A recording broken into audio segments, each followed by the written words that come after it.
Hi friends, എന്നാ ഉണ്ട് വിശേഷമൊക്കെ? എല്ലാവരും സന്തോഷമായിട്ട് സുഖമായിട്ടൊക്കെ ഇരിക്കുന്നോ? അപ്പോളേ ഇന്ന് നമ്മളൊരു പുതിയ ഐറ്റമായിട്ടാണ് വന്നിരിക്കുന്നത് കേട്ടോ. സ്റ്റഫ്ഡ് ബെൽ പെപ്പേഴ്സ് എന്നാണ് പേര്. കേൾക്കുമ്പോൾ വലിയ ഏതാണ്ടാന്ന് തോന്നും, പക്ഷേ ബെൽ പെപ്പർ എന്ന് പറഞ്ഞാൽ നമ്മുടെ ക്യാപ്സിക്കം തന്നെയാണല്ലോ. അപ്പം ക്യാപ്സിക്കം നിറച്ചതെന്നാണ് നമ്മുടെ ഐറ്റത്തിൻ്റെ പേര്. അപ്പോൾ ഇതിൻ്റെ മെയിൻ ഇൻഗ്രീഡിയൻ്റ് എന്ന് പറയുന്നത് തന്നെ ക്യാപ്സിക്കമാണ്. പിന്നെ തക്കാളി, സവാള, പാഴ്സലിക്ക് പകരം നമുക്ക് മല്ലിയില എടുക്കാമേ. പിന്നെ ഒരു കപ്പ് അരിയാണ്. ഒരു കപ്പ് അരി എന്ന് പറഞ്ഞാൽ ബസ്മതി റൈസ് എടുക്കാവുള്ളൂ, അതായത് വേഗുന്ന ടൈപ്പ് അരിയേ എടുക്കാവുള്ളൂ. ഒരു കാരണവശാലും ചുമന്ന അരി എടുക്കരുത്. എന്നിട്ട് നമുക്ക് ഈ ബെൽ പെപ്പർ അല്ലാത്ത മറ്റുള്ള ഐറ്റങ്ങളെല്ലാം നമുക്ക് ചോപ്പ് ചെയ്തിട്ട് കനം കുറച്ച് നമുക്ക് ചോപ്പ് ചെയ്ത് വെക്കാമേ. എന്നിട്ട് നമുക്ക് ഈ ബെൽ പെപ്പറിനെ എടുത്തിട്ട് ഒരെണ്ണം എടുത്ത് നമ്മൾക്കിതുപോലെ കട്ട് ചെയ്യാം. ഇത് കണ്ടോ, ഇതുപോലെ ഇതിൻ്റെ മൂക്കെന്നൊക്കെ നമ്മൾ പറയത്തില്ലേ, മൂക്ക് കട്ട് ചെയ്യാം.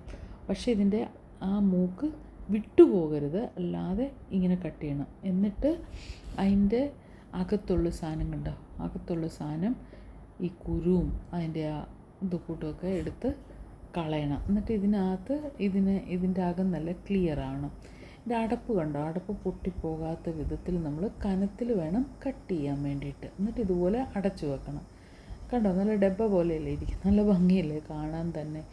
ഇതേപോലെ തന്നെ കട്ട് ചെയ്യുക. കണ്ടോ, ഇത്രയും അകലത്തിലെങ്കിലും കട്ട് ചെയ്യണം, എന്നാലേ ഉള്ളൂ അതിൻ്റെ മൂക്ക് അല്ലെങ്കിൽ അതിൻ്റെ കൊട, ഇതിൻ്റെ അടപ്പ് പൊട്ടിപ്പോകാതിരിക്കത്തുള്ളൂ.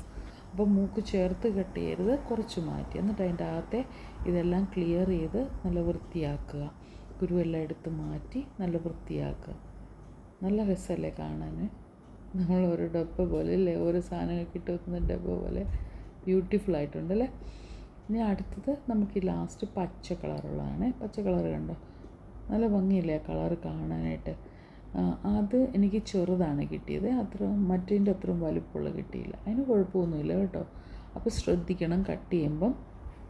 എന്നിട്ട് നമ്മളൊരു ബൗളെടുത്തിട്ട് അതിലേക്ക് പാഴ്സലിയില്ലേ എടുത്ത് വെച്ചിരിക്കുന്നത്, ഇല്ലെങ്കിൽ നമ്മുടെ മല്ലിയില രണ്ടിലേതെങ്കിലും ഒന്ന് ഇട്ട് കൊടുക്കുക. അതിന് ശേഷം നമ്മൾ അരിഞ്ഞു വെച്ചിരിക്കുന്ന സവാള ഒരു 1/4 ഭാഗവും നമ്മൾ എടുക്കണം. ഒരു സവാളയാണല്ലോ നമ്മളെടുത്തത്. പിന്നെ ഒരു തക്കാളി ഏകദേശം ഫുള്ള് തന്നെ നമ്മൾ ഇട്ടിട്ടുണ്ട്. പിന്നെ നമ്മൾ ഈ ബസ്മതി റൈസ് നമ്മൾ 10 മിനിറ്റ്സ് സോക്ക് ചെയ്ത വെള്ളത്തിൽ. എന്നിട്ട് വെള്ളമില്ലാതെ നമ്മളിത് ഈ മിക്സ് ചെയ്യാൻ വേണ്ടിയിട്ടിടണം. പിന്നെ നമ്മൾ ഇടുന്നത് പെപ്പറാണ്, കുരുമുളകാണ്. ബ്ലാക്ക് പെപ്പർ നമ്മൾ 1 സ്പൂൺ ഇടുവാണ്. എരിവ് കൂടുതൽ വേണ്ടവർക്ക് ഇടാം, പക്ഷെ അങ്ങനെ ഇടണമെന്നില്ല. ഇത് തന്നെ ധാരാളമാണ്, 1 ടീസ്പൂൺ മതി. ഉപ്പ് നമ്മൾ ശകലം ഒന്ന് മുന്നോട്ടിടണേ, അത് 1 ടീസ്പൂൺ ഫുള്ള് ഞാൻ ഇടുന്നുണ്ട്. കാരണം എന്താണെന്ന് വെച്ചാൽ ഈ പെപ്പറിൽ ഈ ക്യാപ്സിക്കത്തിലൊക്കെ പിടിച്ച് കഴിയുമ്പോൾ പെപ്പർ കുറവായിരിക്കും. പിന്നെ ഞാൻ ഒഴിക്കുന്നത് ഒലിവ് ഓയിലാണ്. വെളിച്ചെണ്ണ മാത്രം ഒഴിക്കാൻ പാടില്ല. നമ്മുടെ സൺഫ്ലവർ ഓയിലോ അത് വേണേലും ഉപയോഗിക്കാം. കാരണം വേറെ ഒന്നുമല്ല, ഈ നമ്മുടെ വെളിച്ചെണ്ണയ്ക്ക് വേറെ ടേസ്റ്റ് ഉണ്ട്, അപ്പം നമ്മൾ ഉദ്ദേശിക്കുന്ന ടേസ്റ്റ് വരത്തില്ല. അതുകൊണ്ട് വെളിച്ചെണ്ണ ഉപയോഗിക്കരുത്. എന്നിട്ട് ഈ എണ്ണയും ഈ മിക്സിനകത്ത് നമ്മളിട്ട് ഉള്ളി, പിന്നെ ഈ തക്കാളിയും ഇലയും എല്ലാം നല്ലപോലെ മിക്സായിട്ട് കുഴയ്ക്കണം. എന്നിട്ട് നമ്മൾ ഓരോ പെപ്പറും എടുത്ത് വെച്ച് അതിലേക്ക് ഫില്ല് ചെയ്യുക. ഒരു 3/4 മേളി വരെ നമുക്ക് ഫില്ല് ചെയ്യാം. എന്നിട്ട് നമ്മളിങ്ങനെ ഇതടച്ച് മാറ്റി വെക്കണം കേട്ടോ. നല്ല രസമുണ്ടല്ലേ. എന്നിട്ട് ഇതേപോലെ തന്നെ നോക്കിക്കേ, ഇതുണ്ടോ, 3/4 ഭാഗത്തിന് മേളിൽ നിറയ്ക്കും. കാരണം എന്താണെന്ന് വെച്ച് കഴിഞ്ഞാൽ നമ്മൾ ഇത് അരി വെന്ത് വരുമ്പോൾ അരി കുറച്ചുകൂടെ ഒന്ന് വീർത്ത് വരുമല്ലോ, ഇച്ചിരി വലുതാവുമല്ലോ. അന്നേരം ഈ ക്യാപ്സിക്കത്തിന് മണ്ടയിൽ പോകും അല്ലെങ്കിൽ. അതുകൊണ്ട് നമ്മൾ 3/4 ഭാഗത്തിന് മേള് വരെ നിറയ്ക്കത്തുള്ളേ. അതുകൊണ്ട് ഇതുപോലെ എല്ലാം നിറച്ച് നമ്മൾ മാറ്റി വെച്ചു. ഇനി നമ്മൾ ചെയ്യാൻ പോകുന്നത് പാന് തീയിൽ വെക്കുവാണ്. ഈ പാൻ തീയെ വെച്ച് അതിൻ്റെ അടിയിൽ ആവശ്യത്തിന് എണ്ണ ഒഴിക്കുക. ഇത് ഒഴിച്ചുകൊണ്ടിരിക്കുന്നതിൻ്റെ ഇടയിൽ ഇത് കണ്ടുകൊണ്ടിരിക്കുന്ന എല്ലാവരും ഒന്ന് സബ്സ്ക്രൈബ് ചെയ്ത് സപ്പോർട്ട് ചെയ്യണേ, ഷെയർ ചെയ്യുക, ലൈക്ക് ചെയ്യുക, കമൻറ്റ് ചെയ്യുക ഒക്കെ ചെയ്യണം കേട്ടോ. അപ്പം നമുക്ക് നോക്കാം. ആ എണ്ണ ഇതുവരെ നമ്മൾ തീ കത്തിച്ചിട്ടില്ല കേട്ടോ, തീ കത്തിക്കാതെയാണ് വെക്കുന്നത്. എണ്ണ ഒഴിച്ച് ക്യാപ്സിക്കം നിരത്തി വെക്കുന്നത്. ക്യാപ്സിക്കം എല്ലാം നമ്മൾ റൈസ് നിറച്ച ക്യാപ്സിക്കം നിരത്തി വെക്കുന്നു. അതിനുശേഷം നമ്മൾ അതിൻ്റെ അടപ്പൊക്കെ ഒന്ന് നേരെ വെച്ച് ഭംഗിയായിട്ടിരിക്കാൻ വേണ്ടി ഞാൻ ചെയ്യുന്നതാണ്. നേരെ വെച്ചില്ലെങ്കിലും കുഴപ്പമൊന്നുമില്ല, പക്ഷെ ഒരു ഭംഗിയല്ലേ അങ്ങനെ ഇരിക്കുന്ന കാണും. അപ്പം നമുക്ക് ഇനി വേണ്ടത് എന്നാന്ന് ചോദിച്ചു കഴിഞ്ഞാൽ ടൊമാറ്റോ പേസ്റ്റാണ്. ടൊമാറ്റോ പേസ്റ്റ് എടുത്തിട്ട് കുറച്ച് മതി കേട്ടോ, കുറച്ച് പേസ്റ്റ് എടുത്തിട്ട് അത് ചൂടുവെള്ളത്തിൽ കലക്കണം. ചൂടുവെള്ളത്തിൽ കലക്കിയിട്ട് നമുക്ക് ഇതിനകത്തേക്ക് നമ്മുടെ ക്യാപ്സിക്കത്തിനകത്തേക്ക് ഈ പാത്രത്തിനകത്തേക്ക് ഒഴിച്ചു കൊടുക്കുക. അതുകൊണ്ട് ഈ കാണുന്ന വിധത്തിൽ നമുക്ക് ഒഴിച്ചു കൊടുക്കാം. ഒഴിച്ചു കൊടുത്തിട്ട് എന്തുകൊണ്ടാണെന്ന് വെച്ചാൽ ഇത് ഒഴിക്കുന്നത് എന്തുകൊണ്ടാണെന്ന് വെച്ചാൽ റൈസ് വേഗം വെള്ളം വേണമല്ലോ, വെള്ളം ഇല്ലെങ്കിൽ റൈസ് വേഗത്തില്ലല്ലോ. എന്നിട്ട് കുറച്ച് ഈ വെള്ളത്തിനകത്ത് കുറച്ച് നമുക്ക് ഈ ക്യാപ്സിക്കത്തിനകത്തും ഒഴിച്ചു കൊടുക്കുക, അല്ലെങ്കിൽ ഇതിനകത്ത് റൈസ് വേവത്തില്ലല്ലോ.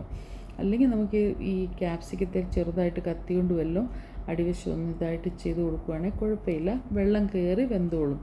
അതിന് വേണ്ട, അപ്പോൾ ഇങ്ങനെ ചെയ്താൽ മതി. പിന്നെ നമ്മൾ എടുത്തതിനകത്ത് റൈസ് കുറച്ച് മിച്ചം ഉണ്ടല്ലോ, മിക്സ്, അതിൻ്റെ അകത്ത് ഇങ്ങനെ ഇട്ട് കൊടുത്തു കഴിഞ്ഞ് കഴിഞ്ഞാൽ അതും ഇതിൻ്റെ കൂടത്തിൽ തന്നെ വേവുകയും ചെയ്യും, നല്ല ടേസ്റ്റുമാണ്. ഇപ്പോഴാണ് നമ്മൾ തീ കത്തിക്കുന്നത്. തീ കത്തിക്കുമ്പോൾ നമ്മൾ നല്ല നല്ല തീയിലാണ് വെക്കുന്നത് കേട്ടോ. അത് കഴിഞ്ഞ് തിളച്ചിങ്ങനെ വന്നു കഴിയുമ്പോൾ നമ്മൾ സിമ്മിലേക്ക് ആക്കണേ, അല്ലെങ്കിൽ വെള്ളം പെട്ടെന്ന് പിന്നെ ഇവാബ്രേറ്റ് ചെയ്ത് പോവും. ഇവാബ്രേറ്റ് ചെയ്ത് പോയി കഴിഞ്ഞ് കഴിഞ്ഞാൽ പിന്നെ നമ്മുടെ റൈസ് വേവത്തില്ല കേട്ടോ. അതുകൊണ്ട് പിന്നെ സിമ്മിലിട്ട് വേവിക്കാവുള്ളൂ. നമ്മൾ നോക്കിയതുണ്ട്, നല്ലതായിട്ട് വെന്തിട്ടുണ്ട്. നമ്മുടെ ക്യാപ്സിക്കം റെഡി ആയിട്ടുണ്ട്. നമുക്ക് എടുത്ത് നോക്കാം.